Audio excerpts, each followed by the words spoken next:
আমারও একটু রোহিত শর্মার মতন ভুলে যাওয়া বাতিক আছে। অটো কাকুকে তো দাঁড় করাই ফেলছি, কিন্তু কোথায় যাবো সেটা আর মনে করতে পারতেছি না। আরে ওই জায়গাটা আরে বলে না, চলো চলো আমি তোমাকে দেখা দিব। ডান দিক বাঁ দিক হলে আমি কনফিউজ হয়ে যাই।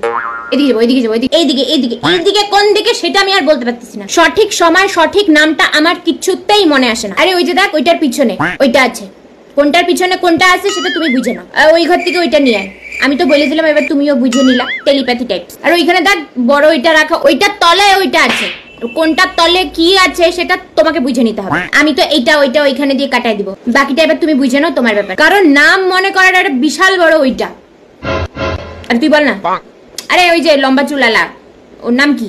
আমার হচ্ছে পেটে আসে মুখে আসে না, অর্ধেক রাস্তায় এসে তারপর হারায় যায়। কথাটা বলার জন্য ফোন করলাম, কি একটা কথা বলবো ভুলেই গেলাম। কোন একটা গান মনে করবো, গানটা আমার আর মনে পড়বেই না। কি যেন গানটা, এই মনের ভুলের জন্য কত যে ছাতা, কত যে টিফিন বক্স, জলের বোতল, পরীক্ষা হলে যে এক গাদা পেন নিয়ে যেতাম সব ফেলা দিয়ে চলে আসতাম। একবার আমি এটিএম কার্ড হারাই ফেলছি, বাবা আমাকে বললো এই এটিএম কার্ডটা নিয়ে রাখ, আর যেন না হারায়।